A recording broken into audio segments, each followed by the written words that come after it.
Good morning, everyone. Thank you for joining us for our newest webinar edition of FieldView Focus. Follow us on Twitter with the hashtag FieldView Focus for webinar news and helpful videos on all things FieldView. Webinar recordings can be found on the Climate Corporation's YouTube channel. Search the Climate Corporation on youtube.com. Today's session, FieldView Seed Scripting, will help show you how easy FieldView Seed Scripts can be implemented on your own farm. Our presenters today bring a wealth of knowledge and are going to help you get started with FieldView Seed Scripts by addressing the how and the why regarding variable rate scripting. Our headliners for today's webinar are Jason Kimmerling and Aaron Ray. Jason and Aaron have a wealth of in-field knowledge and lots of experience working with farmers to help them create and implement variable rate prescriptions. Both of these gentlemen are coming to us today from snowy Iowa, but Jason is a native of Missouri and has worked for many years with Asgrow and DeKalb retailers as well as customers before coming to Climate. Aaron is a native of Iowa and still actively farms with his brothers. Aaron brings to the table 8 years of experience in agriculture data and technology, working directly with farmers using variable rate scripting. Jason is going to kick things off for us and give us a bit of the why. Then he will kick it over to Aaron to discuss the impact he has seen using scripting on his own farm, as well as show you how to create a FieldView Seed Script for your farm. So without further ado, Jason, can you get us kicked off here this morning? You bet. Thank you, Mindy, and I appreciate you getting this set up for us and our customers. Like Mindy said this morning, my name is Jason Kimmerling, and I am the Climate Activation Manager here for Northwest Iowa. But however, I'm centrally located in the state in Carroll, and we've got plenty of snow this morning. So Mindy, we will box that up and send it to you.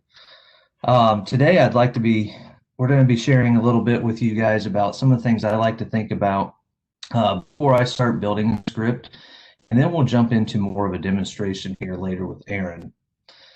But first off, one of the things I like to look at is, what does scripting look like with the FieldView platform? With FieldView Plus, we offer our manual scripting tool, which allows us here on the left-hand side to do some basic scripting. And you're able to use grower-defined zones and rates, and you can use these both with corn and beans, as well as for fertility or any other crop protection application you might want to match up with your seeding script. Now we'll speak to that a little more further down the road here today when we get to the demonstration. But all these scripts are easily transferred to our CAB app and the 2020. Now our primary focus this morning, though, is going to be on the FieldView Seed Scripts you see here on the right. And this is our science-driven scripting tool, which automatically creates zones and rates using previous yield data or imagery layers. We also utilize Bayer's hybrid population trial information, and we'll be getting to that here in the next couple slides as well. This is also available for corn currently, and we currently charge $1 per acre for this, and it is, again, transferred easily to the CAB app or the 2020. So what things should I consider when I write a prescription? We start thinking about ranking fields. What fields have the most variability? Which ones maybe have the highest potential for return for putting the right amount of seed in that right spot? I also like to think about fertility. Which fields do I have that have a lot of variable fertility? Where can I really push those good spots? What do I, also, what do I have for drainage in the field? Do I know of a big wet spot in my field? Do I have a field that needs a lot of tile? Is it heavily terraced? What's that look like in this field, and would that be ideal for a script? So what type of equipment am I running? Am I set up for this? Do I have a variable rate planter? What type of drives do I have on it? And is that going to be compatible with what I'm trying to do here today? And then checks. Have I done checks like this in the past? Are there checks that I want to set up for this field? So we'll dive into all these just a little bit deeper. With the yield analysis tool, this is where I like to start when I start thinking about ranking our fields. This tool can be used in our black and orange CAB app, or black and orange app, I'm sorry. And you I like to look here. As you can see on the left-hand side, that's a screenshot of it there. And I like to start looking for consistency over years, starting with fields with the highest yield potential, and then look at the maps to see what fields have the most advantage for the script. Now we can sort this and even dive in a little deeper. As you can see there at the top, you can filter by fields, hybrids, or soil type. And this is a great way to start to really understand what is working and what isn't in our fields. If we have a field that we know is never going to produce 250 bushel corn, then we need to make sure that our seeding rate isn't the same as one of the best producing fields that we're going to select for a script as well. So as you can see here on the right, we've got a break-even map, and we just know that, hey, if this is the max this field's going to do, let's make sure we're not getting completely out of line here. And we'll talk about that a little more as well as we get into the demonstration part, and that might clarify just a little bit of that for you. When thinking about hybrids, one of the unique things that Bayer is able to do, along with climate, is we're able to look at our hybrid population trials that we generate for all Bayer germplasm. And that's one of the really valuable tools of these scripts. We know that as population goes up to a certain point, yield goes up. And where this graph starts to curve, we know that's where the maximum seeding rate we would want to utilize for that hybrid. This will be different with flex-year hybrids versus a fixed-year hybrid, or with our data of all this taken into account and used as part of the rec, we build that in to this when selecting the hybrid and build that into the recommendation here. Well, these trials are done throughout our entire organization and on multiple scales. So there's a lot of data that really goes into the science behind what that yield curve is per hybrid. Earlier I mentioned equipment capability. So what kind of planter do we have? How are we set up? Do we have electric drive or do we have hydraulic drive? And the reason this makes a difference is because of the accuracy and the amount of zones that we can create. So if we think about an electric drive, they're very accurate and precise, and they can switch zones very quickly. So if you have what I like to think about as a 24-row planter with electric drives, essentially what we've got out there is 24 one-row planters. So we can switch very quickly row to row and get those shut off. With a hydraulic drive, it is accurate, but it's not quite as precise. So hydraulic drives limit the number of zones we typically use. Same example, 24-row planter, 2 hydraulic drives, maybe one, doesn't really matter, it works either way. But when we have 2 on a 24-row planter, we start thinking about we've got 2 12-row planters out there. So the zone widths start to matter as we get into the transition times, when we start thinking about can we change the population really quickly from this zone to the next, or do we need to limit the number of zones down to, say, 3 to 5 seems to work really well with these type planters. When we get to FieldView Seed Scripts, one of the things we want to make sure we get ready for is to make sure that we have accurate boundaries. And we want to make sure that we carve out any waterways, towers, windmills, stuff like that. Because what we're going to see is that we use the imagery, if we don't carve those out, then we'll end up with big red spots. And that's just going to it's not going to work as well in the rec. It's going to throw us for a little bit of a loop. Now, when using a seed script, if we're going to use yield only, which is an option, we need a minimum of 2 years data, and 1 year of that has to be corn. Now, we also have the option of building a script with just imagery. So say we pick up a new field this spring. We don't have any yield information on it, but we'd really like to put a script on it. That can be done. We can go in there, add the boundaries, and within 24 to 48 hours, we should have imagery for the past couple of years, and we can build a script off that. Plant health from the past 3 years. I will say that Obviously, using yield and it is probably going to be a little more to our advantage, but you're not completely out if you're just getting started with a field and you're wanting to put a script on it. As far as scripting functionality, one of the neat things about Climate FieldView Seed Scripts is that now we pretty much have what we need to start creating a script. Like I've been talking about this morning, but one of the neat things, I guess, to me is that once we've created these base layers for this map, we can really start to think about how do we want to utilize that script, and we can utilize these zones throughout the year. Simply, we can create this seed script first, and then we can use those zones in the background to create, say, a manual fertility map, or create a crop protection script. And Aaron will show us a little bit more of this as well, but these are great ways to utilize this throughout the year. Obviously, if you create a script and you want to push the population in one area, you're going to come back and spread fertilizer later or put more nitrogen down. Obviously, you want to make sure that in those areas where you're putting more seed, you're probably up in the rate. And so we're able to utilize these base layers across multiple maps here. So why FieldView Seed Scripts for me?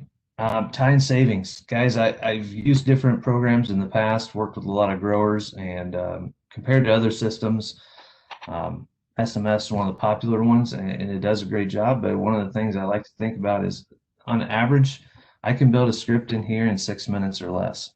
And I know that sounds very quick, but it seems to work really well, and the success rate's been very good with it.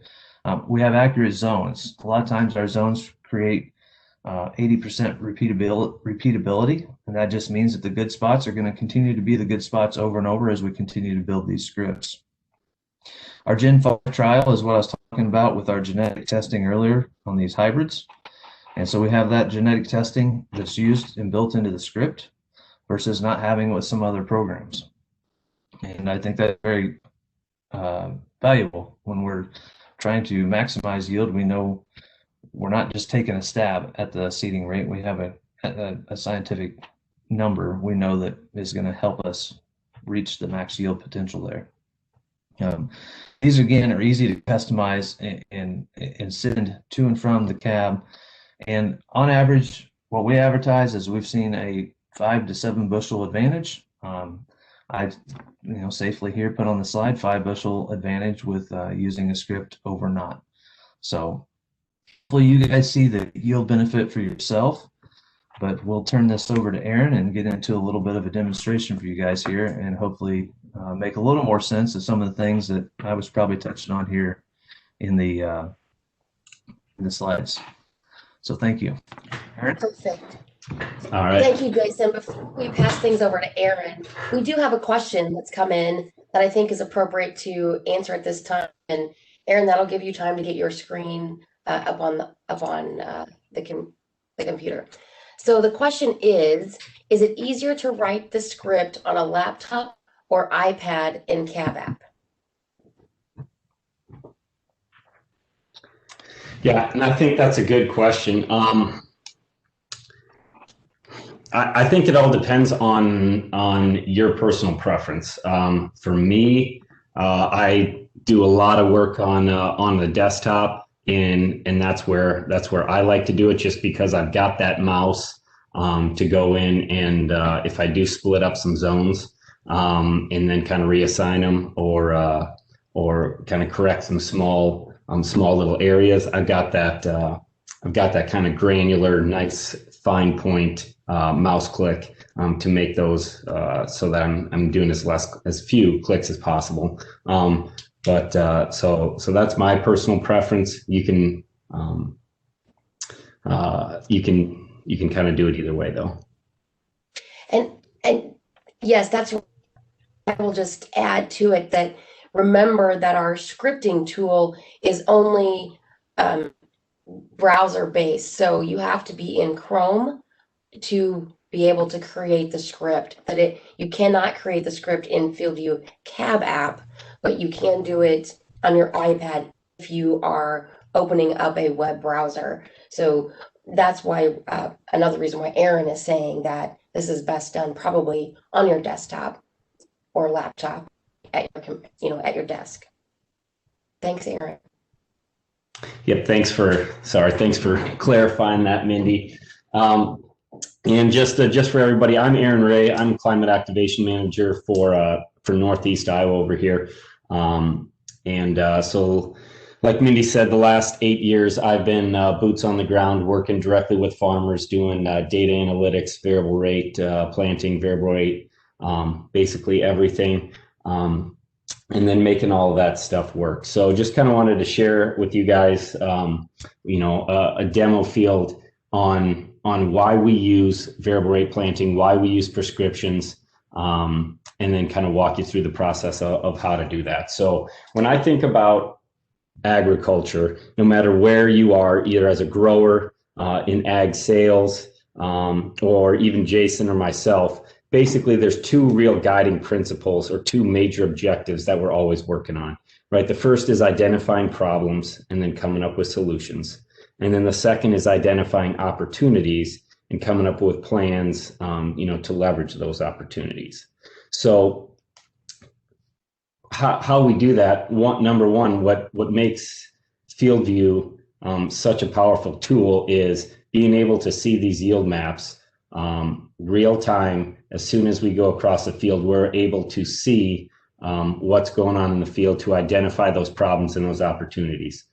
So I'm going to kick on my annotation here so that you guys can see. So right here, and that's red for me. I'm colorblind, so if you guys can't see that, I made it so that it's easy for me to see. So right here, what I circled there, that is obviously a problem, right? And then over here, down on the south end of this field, we also have another problem, a lot of red. So in this field, 2020 was, it was an okay year. It was average. We were pretty dry, but we caught a couple rains that really helped here in Northeast Iowa. So we have a couple problems that we can't fix in our area. One of those is limestone and the other is sand veins. So limestone, that's about 3 inches deep. No matter how much nitrogen we put on that or how much potash, we always run out of water. The same with the sand vein down here. So those are those are the problems that we identified, and then we want to come up with the solutions for them. So the other are the opportunities. So where are the areas that are real heavy green that yielded really well? So up in here, we can identify that's an opportunity area that's got a lot of high yield. So we've got in this field, we've got a bunch of area that's yielding over 240 bushels, and we've got a bunch that's yielding less than 180. So what we're trying to do is, manage our return on investment. So every time we buy a bag of seed, or a box, that seed costs the same no matter where it goes. It doesn't know if it's going on this spot over here that can yield 250, 270 bushels, or if it's going on this limestone ridge right there, that's maybe going to hit 150, 180, and in a really wet year, maybe hit 200. So what we're trying to do is make sure that no matter where those seeds go, we're getting the same return on investment, the same bushels back, no matter where those seeds go. So we're kind of managing that intersection of agronomy and economy, right? So we have certain things we can and can't do from an agronomy standpoint, right? So we can plant 50,000 plants in a 30-inch row, but they're really, really going to be jammed in there, and you better have a ton of nitrogen, ton of fertilizer there to support those, right? And we can do 15,000 plants, for really sandy areas, but there are other problems we have to worry about with, managing, making sure we close that row from a herbicide and from a weed pressure standpoint. So just kind of wanted to point out the difference here. So in this field here, if I'll switch to, let me turn off my annotation here. Okay, so I'm going to switch off to a field health imagery picture. So this is from 2020, it's from this field. So if you guys out there that's saying, hey, this is like Jason talked about, this is a brand new field that maybe I don't have any yield data on. So here's just an example of just how accurate those field health analysis, field health imagery can be. So if you look over here on the right-hand side, we can see that limestone ridge just popping out perfectly.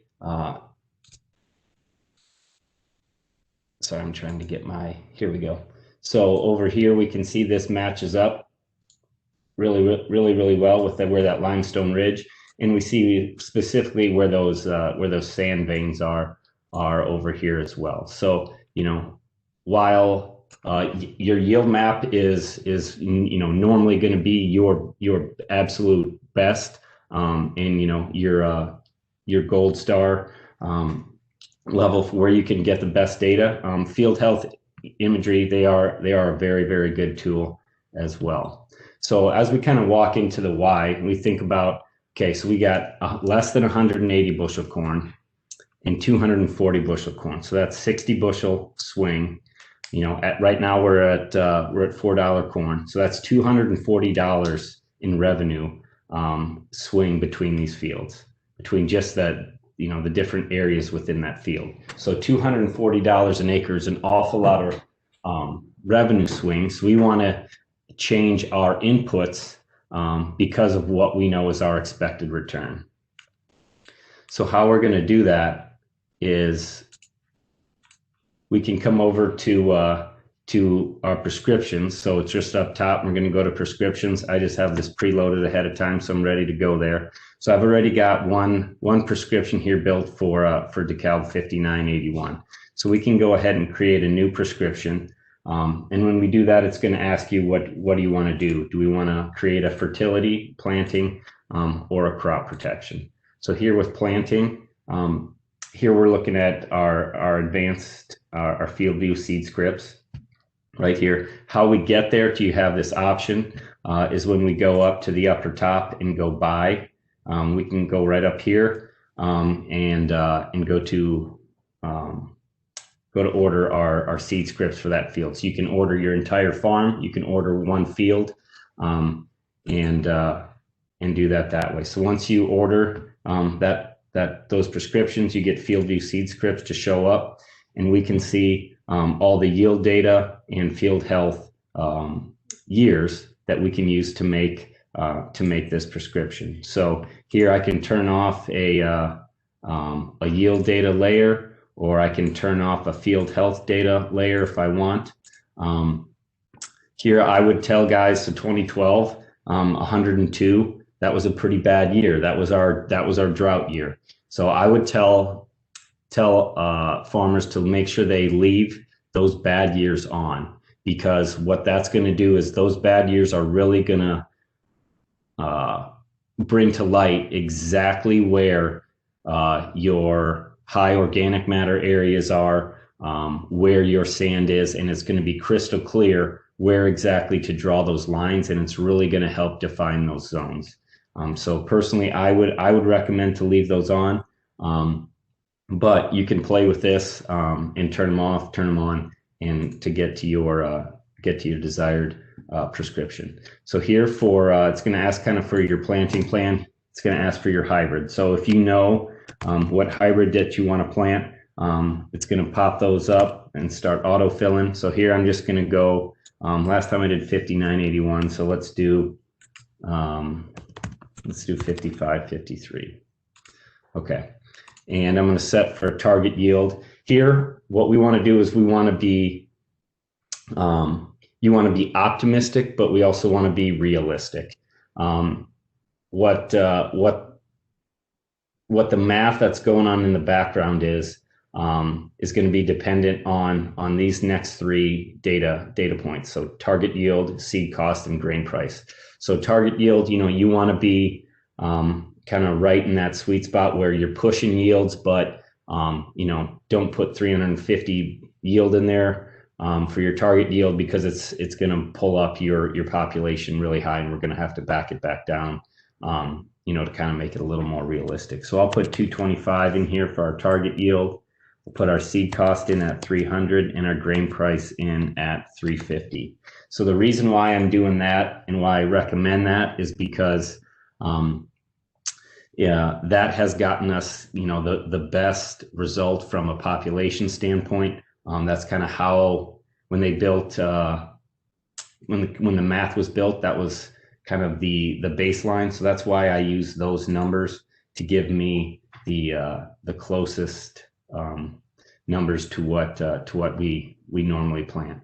So here at 225, right now it's got a number of zones at 3. So this comes back to where Jason talked about your electric drive versus your variable rate drive planter. So I will bounce back here real quick and show you guys the planting map for 2020. So our planter here that we're looking at in this field is a hydraulic drive planter, and we can see that there's a little bit of kind of sawtooth in here where it takes a little bit of time for that hydraulic drive to get up to rate.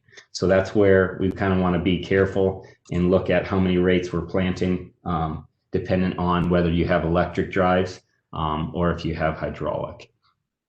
So here I'm going to bump up our zones a little bit, just because I know there's an awful lot of variability into that field. So as soon as I did that, I see right now I'm in the bottom left, I'm in this 36K average pop, and the original is here in the recommended, just so you have those.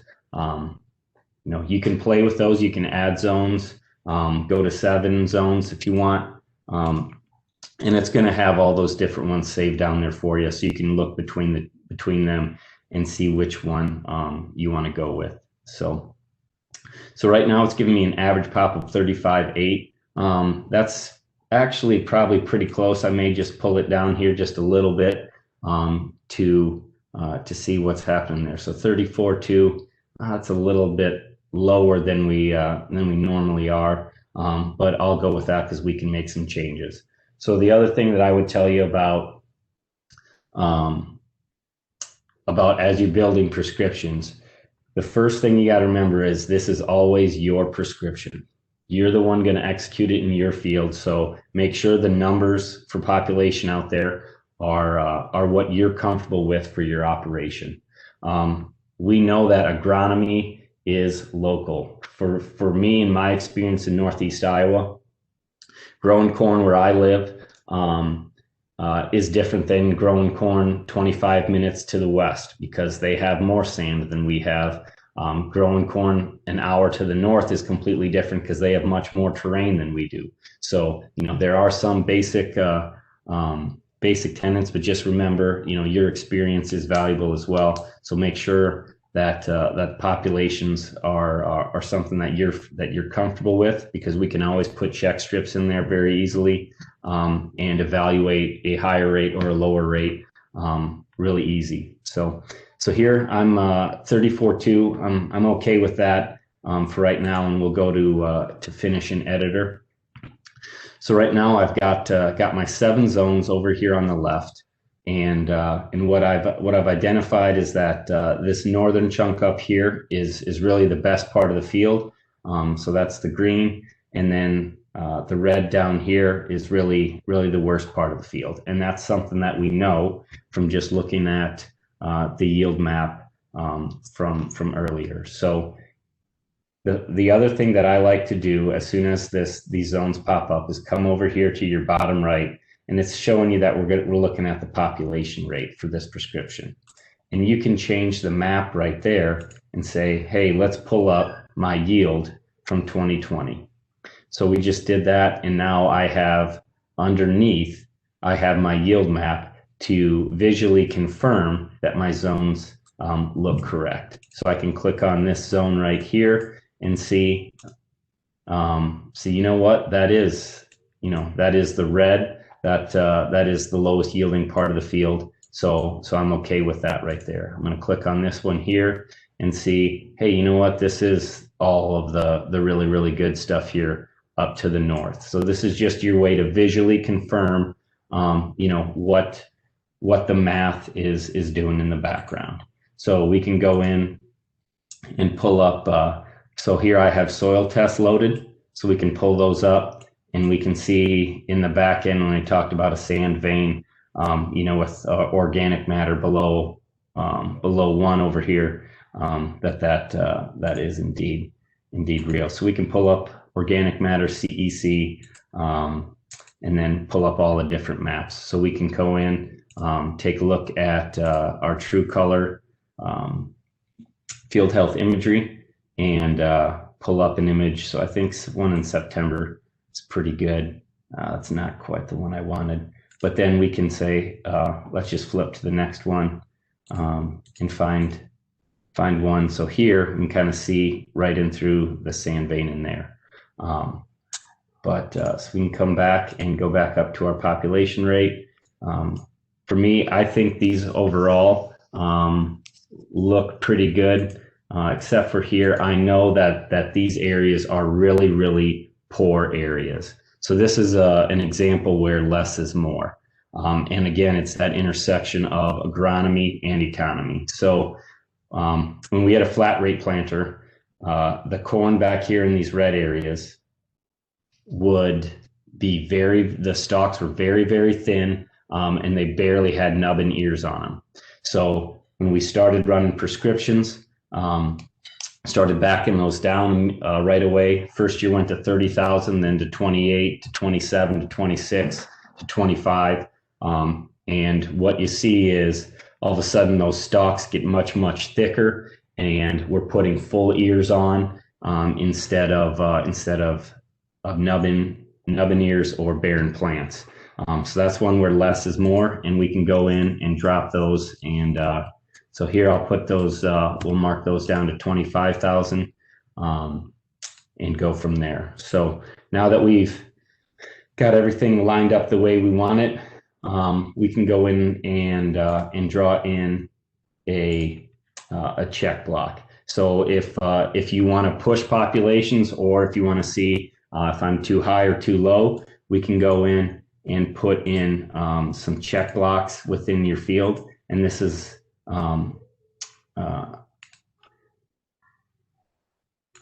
again just an easy way to change populations and evaluate what's going on in your field for what is the right rate, if you want to push it harder or not. So here I can go in and grab that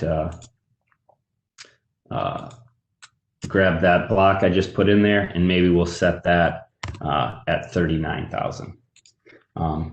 So I think we're pretty close to a good solution here, and I'm going to come up here and hit save. So one thing I will tell you, just as a watch out, make sure you always hit save before you hit close. So that's why it's in blue and highlighted. If you hit close, you'll lose all your progress, and we can just go ahead, hit save. It's completed that save here because it gave me that banner, and then I can grade it out, so I can hit close. So when we think about return on investment and allocating dollars for a positive return, the one thing that I always pushed with all the growers that I used to work with is that we have to do, the right hand needs to be talking to the left hand.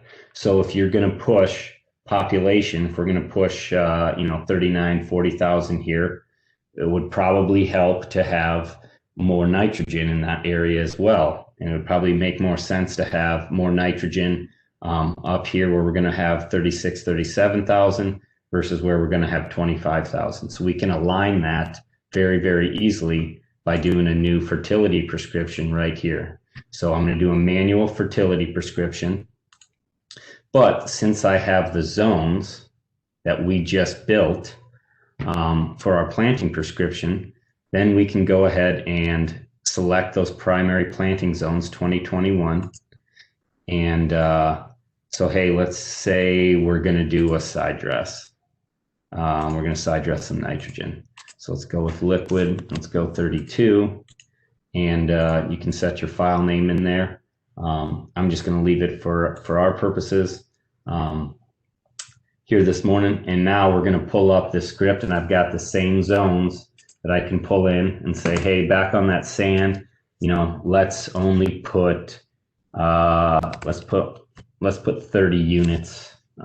Let's go 35 for even math. Okay, so let's put 35 units there. But on this stuff here, that's really good. Maybe I want 60 units, so we can dial that up, and then we can just use those zones to make sure that, hey, where I've got more plants, that I've got more nitrogen to feed those plants. And we can do the same with your potash, with your P and K as well. So I think with that, that's all I've got. I'll open it up to Mindy and Jason if there's anything I glanced over or forgot, or if there are any other questions out there on the mechanics. Excellent. Thank you, Aaron. Yes, actually, we do have some questions that they're great questions. And while you're here still in the scripting tool, one of the questions that's coming in, actually, if you want to bring that back up, is executing the script and exporting it. So if you could maybe go over some of the exporting, and I know that you have some experience with executing these scripts in monitors. So if you could maybe hit that, flow a little bit. Perfect. Yep. So that's a good question. So now that your prescription is built, obviously if you have a 2020, this would flow directly from your iPad into your 2020. But for pulling that out into other monitors, so if you're pulling into a Deere, either a 4640, a 2630, or a Case, Ag Leader, anything, what we're going to do is we're going to come up top here where it says export options. There's two ways to do it. One, you can go in and say, hey, I want to export all of the planting prescriptions for the operation or just for the field. So for here, we only have prescriptions for this field. And then it's going to ask you, do you want to export only your primary or all planting prescriptions? So with your different monitors have different ability to adjust the prescriptions on the go. So like an Ag Leader Integra, you're going to have to run that prescription as is. But an Ag Leader in Command, you can run it at 102% or 98%. So here we're going to go and just say, hey, I want to export all planting scripts. And it's going to ask you how to download those prescriptions. So we can connect to My John Deere, download generic shapefiles, or choose a specific format. So generic shapefiles will work in Ag Leader monitors. They will work in other monitors as well, but there are certain formats that need specific columns and need data organized in a certain way. So, and that's basically what we're doing here is an Ag Leader shapefile generic and John Deere Precision 2020. They're all the same thing, except they're just the columns in there. Think of it as a spreadsheet, as a Microsoft Excel spreadsheet. The columns are just organized and named a little differently so that it's kind of in their native language. They have exactly what they're looking for. If you want Pro 600, 700, that is going to create for you a CN1 folder that would go on that thumb drive. Okay, so what that's going to do is replace everything on that thumb drive, that CN1 folder. It's going to give you the folder structure and then the .prp and .prs files for that prescription. So we can export all that. Say we're going to run a Pro 700 with a shapefile format. So this is to be a Pro 700 with software greater than, I want to say 31.5 that has the ability to drop a second folder onto that thumb drive so that we can just drop those prescriptions right on there, and they don't have to be in a specific format. So what we're going to do is open that up right here, and once I download it, you're gonna extract that zip folder, and we're going to see right in here that we have our prescriptions ready to go onto whatever monitor you have. So just remember, each monitor is different. We have an awful lot of resources on our Knowledge Center that have, and here we go, support. So if you go to product support and go to scripting, you'll get all those support documents for getting it into your specific monitor. So that was a really good question and probably a really bad answer. But just if you have any questions, we have a lot of boots on the ground support just with Jason and myself, and all the CAMs across the U.S. and also the climate activation specialists throughout the U.S. to help you guys as well, and then also your dealers as well. So there's a lot of support out there if you have any questions. Excellent. That was a great answer, Aaron. And we have a couple of follow-up questions that really relate to support. First off, we mentioned all the other types of scripting that we can do using our manual scripting tool. Is the export function the same with those other types of scripts as well? So if we were doing a fertility script, for example, is that the same process in the fertility scripting tool to get it to a sprayer? So the mechanics should be the same, and it's just going to depend on what monitor you're going into. One thing that I always did and do is when I have, let's just do an example here real quick. I'll just do it fall, doesn't matter, nitrogen, and is it going to want NH3 as liquid?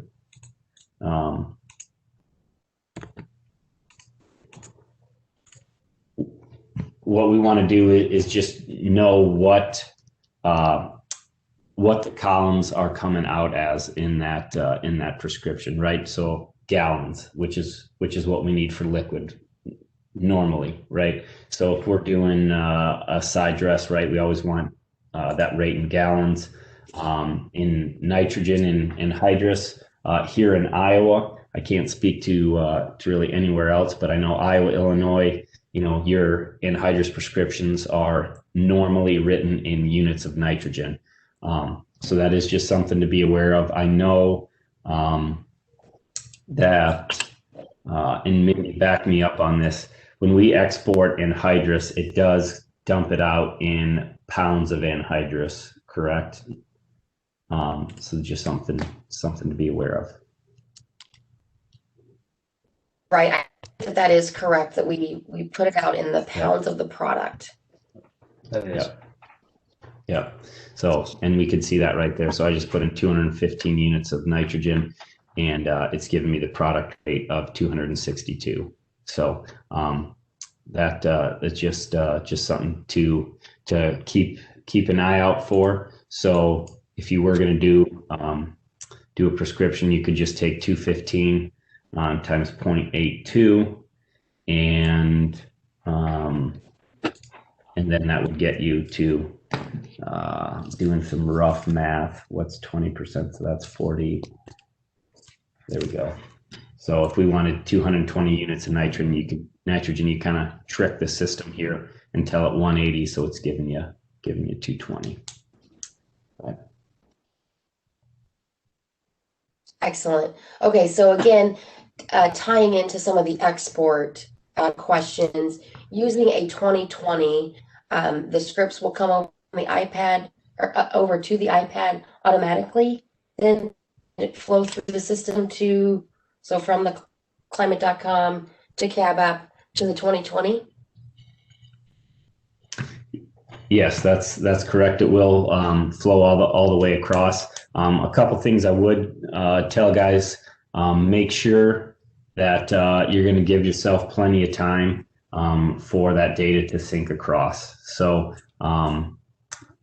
what I would do is get your prescriptions done, pull open your iPad and your cab app, let that cloud sync. At least the night before, day before, you're going to need it for sure. Let it cloud sync a couple times, kick it off manually, so it's got plenty of time while you're on Wi-Fi at night before you're going to plant, or even weeks before, just to get your ducks all in a row. Let it cloud sync multiple times, and then the other thing that I like to do then too is preload all of your hybrids into your cab app as well. So that's something, normally most guys have their seed bought by now, or got a lot of their hybrids bought. So you can start entering those in your cab app so that they're already there, pre-populated, ready to go, and you're not, typing in, last minute and you're in a hurry and stuff like that. So just easy things to do to set yourself up for success.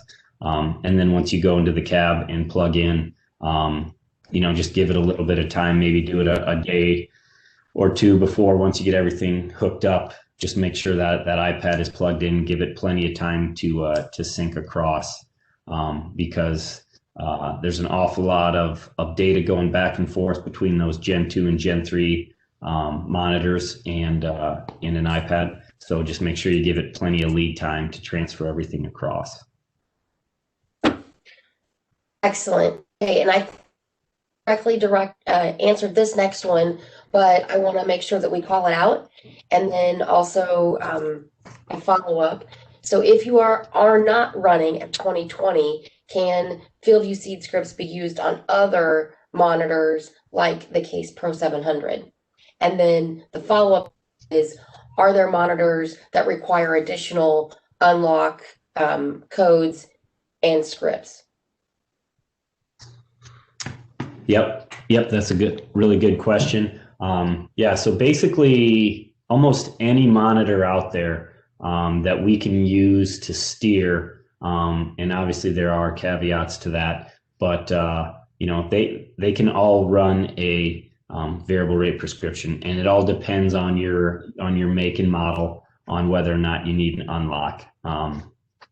So that would be a question for your precision ag dealer on whether or not you need an unlock if you're new to scripting. But Pro 700s, yep, that's super easy to do. You just need to double check your software version.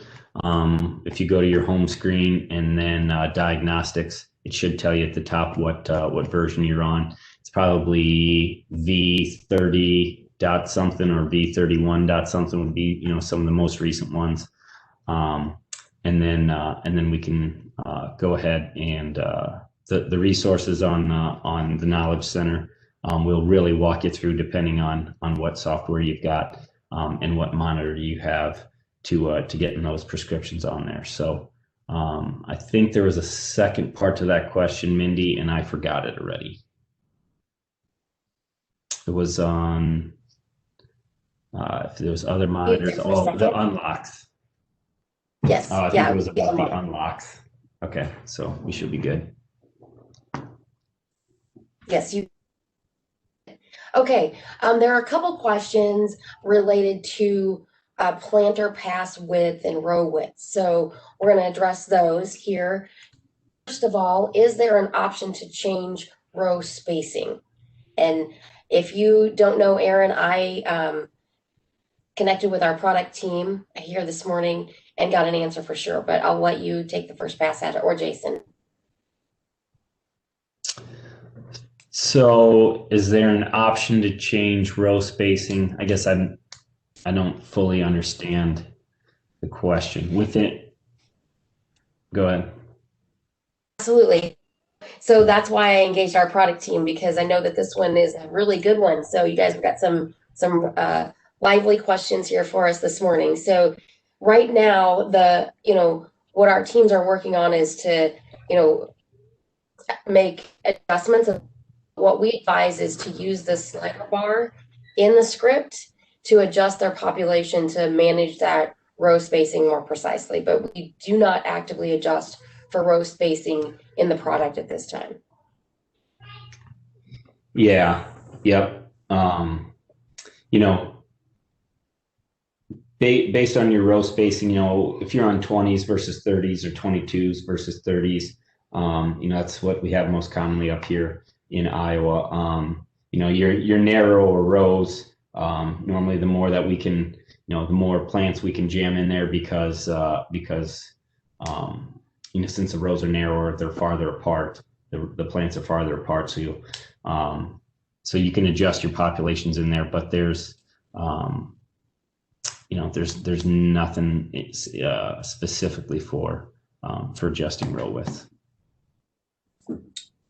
Perfect, thank you. And to follow that up, what row width options are available for seed scripting, for example, and if side dressing nitrogen is the size of a zone an issue?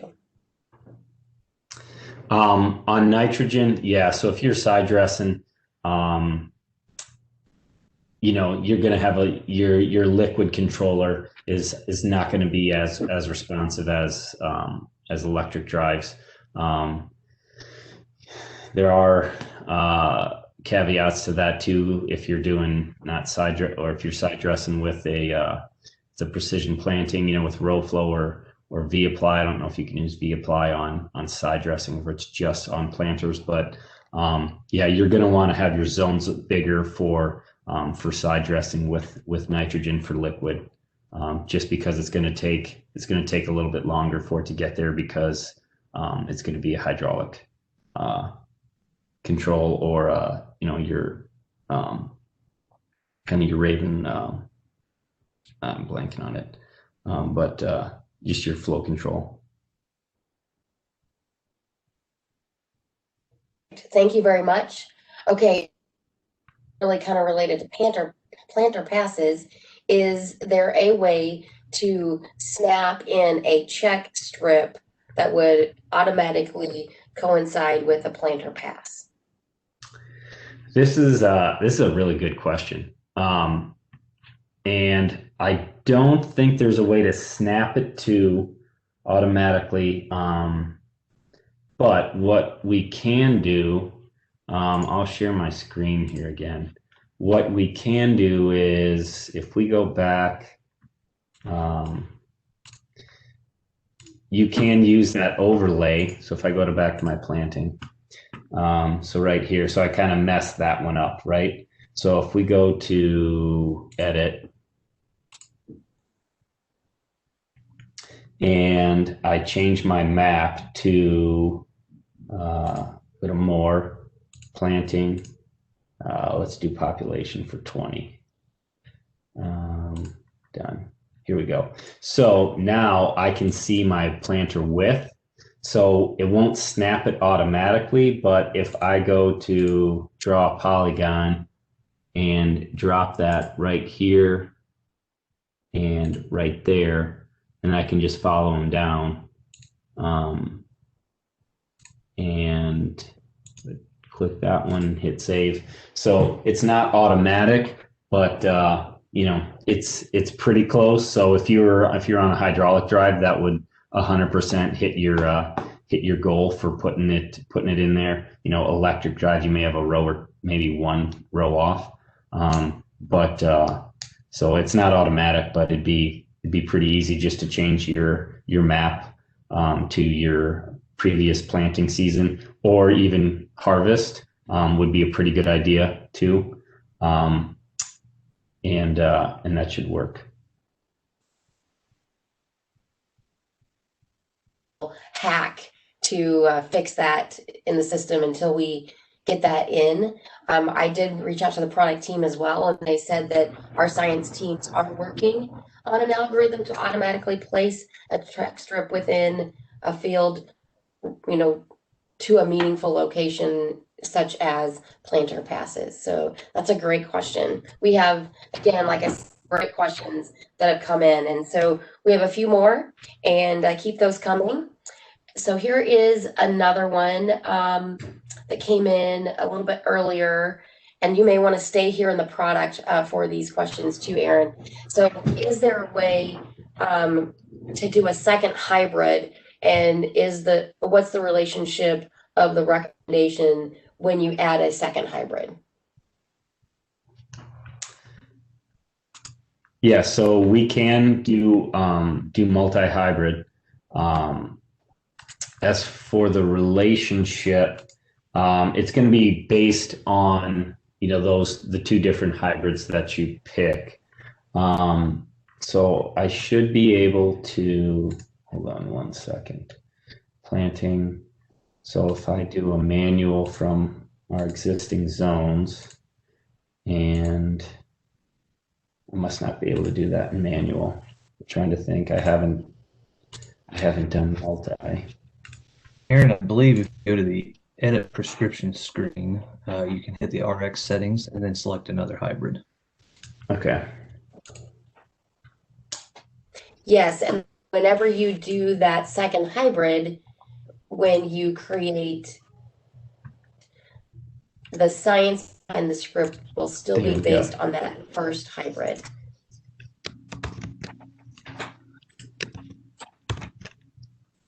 So let's see.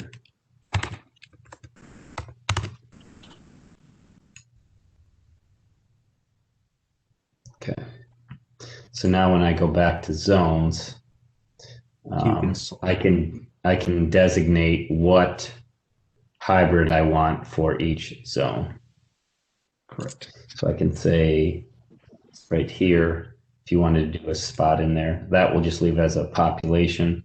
But say on this sand, we want 5438 because it's got a big root on it. So it's really, so then we can say, let's put 5438 on that.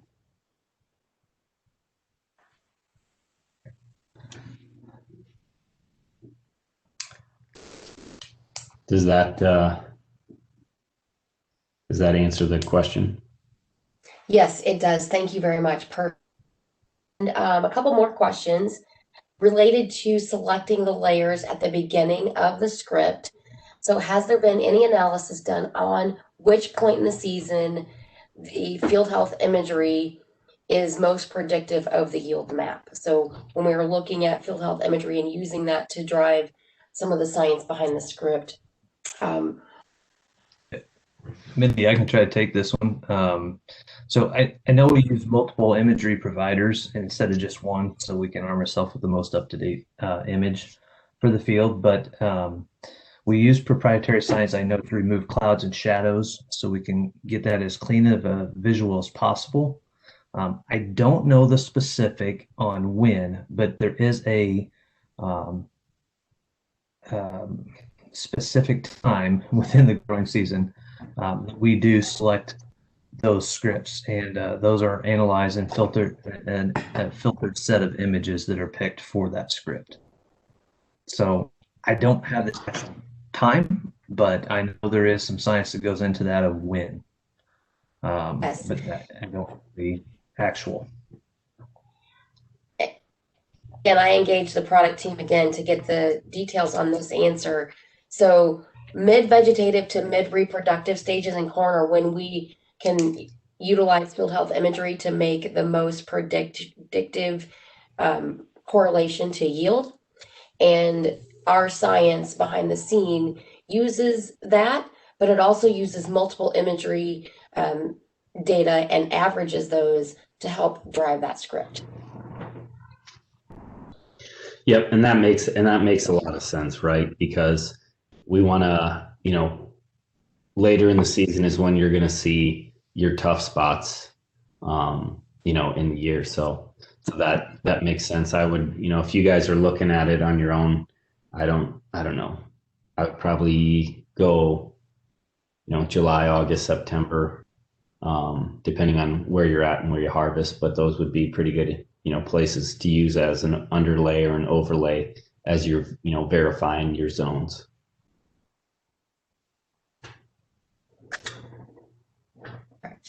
Okay. A couple more questions. Do you have to upload grid samples for each field to create a script? So I'm referencing grid soil samples when you were looking at the soil layer. Yep. No, that's a very good question. You don't have to, but you can. So it's another piece to the puzzle. For the growers that I used to work with, I always had their soil samples. I would like to have those uploaded just because it's another visual layer to figure out, like we talked about earlier, identifying problems and identifying opportunities, and just having that data in there allows you to do those two things. So not required, but it's an option if you want to.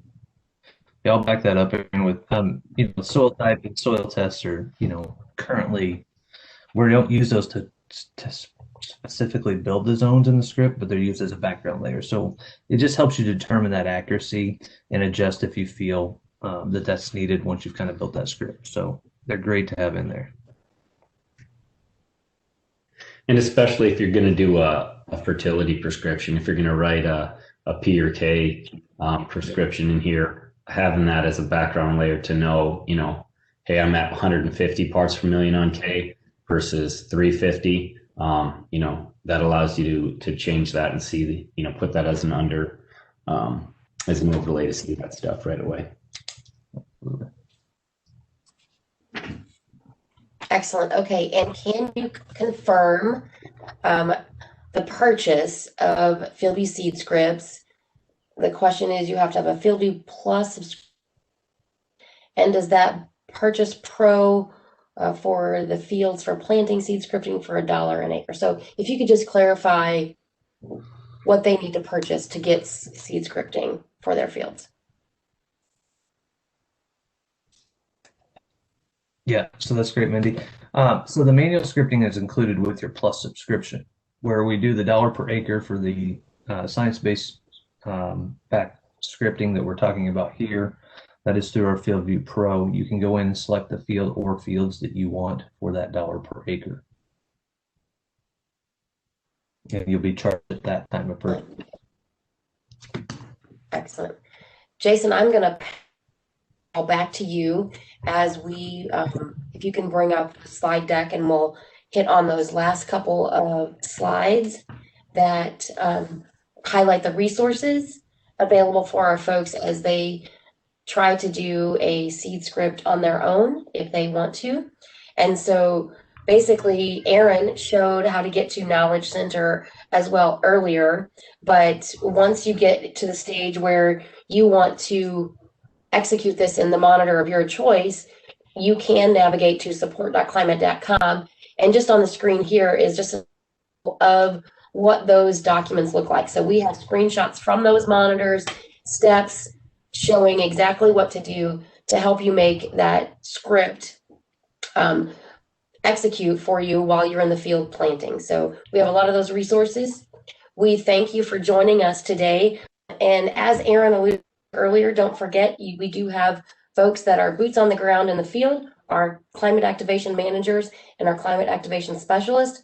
Call our support line, 1-888-924-7475, to get in touch with any of those folks and get them out on your farm to help you as you get ready for a smooth and successful planting season. Thank you.